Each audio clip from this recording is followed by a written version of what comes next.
Perkenalkan, nama saya Agnes Donasar Ginting, Fakultas Ekonomi dari Pendidikan Bisnis C, Stambuk 2017. Di sini saya akan menjelaskan bagaimana keterampilan mengadakan variasi pembelajaran di dalam kelas.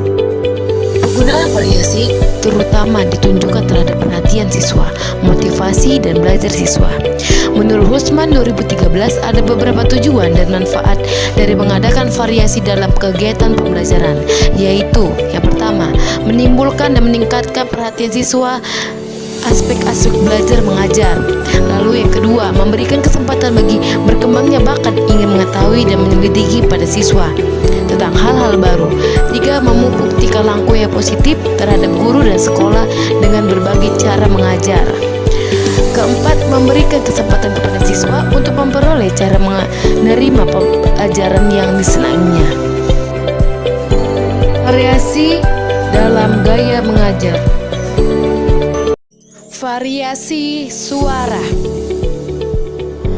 Variasi suara dapat dilakukan seperti perubahan nada suara dari keras menjadi lemah dan tinggi menjadi rendah, cepat menjadi lambat, dan suara gembira menjadi sedih. Memusatkan perhatian. Pemusatan dengan lisan diikuti dengan syarat seperti menunjukkan pada gambar yang tergantung di dinding atau papan tulis. Untuk memfokuskan perhatian siswa pada suatu aspek, kunci guru dapat menggunakan atau memberikan peringatan dengan bentuk kata-kata. Membuat kesenyapan sejenak. Kesenyapan adalah suatu keadaan atau diam secara tiba-tiba di tengah-tengah kegiatan pembelajaran atau saat menerangkan suatu pembelajaran. Mengadakan kontak. Kontak pandang dapat digunakan untuk menyampaikan informasi atau dapat juga digunakan untuk mengetahui pengertian dan pemahaman siswa. Variasi gerak badan dan mimik. Suatu gerakan dalam proses belajar mengajar yang dilakukan guru pada saat menerangkan materi yang disampaikan, dan hal ini tidak boleh terlalu berlebihan. Begitu juga dengan ekspresi wajah-wajah dan merupakan alat komunikasi yang kuat.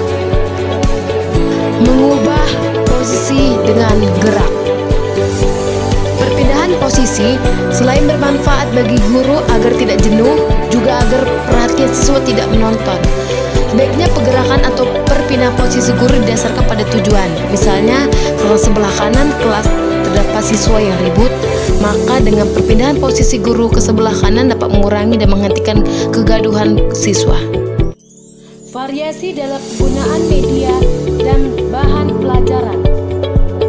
Variasi media pandang atau visual. 1. Membantu secara konkret konsep berpikir. 2. Memiliki perhatian anak didik secara potensial pada tingkat yang tinggi.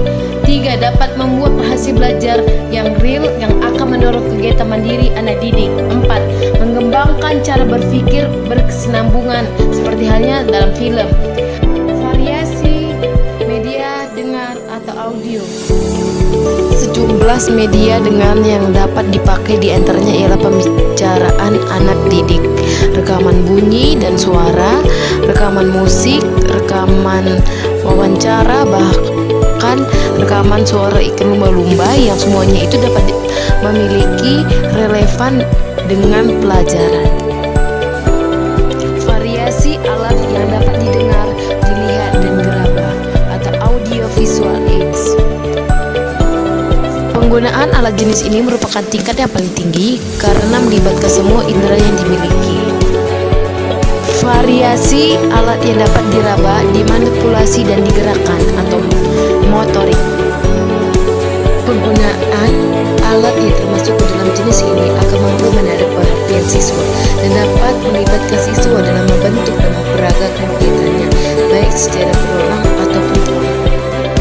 Kesimpulannya ialah variasi adalah perubahan dalam proses kegiatan pembelajaran yang ditujukan untuk mengatasi kebosanan siswa dan meningkatkan semangat siswa dalam belajar dan meningkatkan perhatian siswa sehingga siswa dapat aktif dan turut berpartisipasi dalam pembelajaran. Keterampilan mengadakan variasi adalah salah satu dari komponen 8 keterampilan dasar mengajar yang sangat berperan dan menentukan kualitas pembelajaran. Penguasaan terhadap keterampilan mengajar tersebut haruslah utuh dan integrasi, sehingga diperlukan latihan secara sistematis agar cita pembelajaran kreatif, profesional, dan menyenangkan.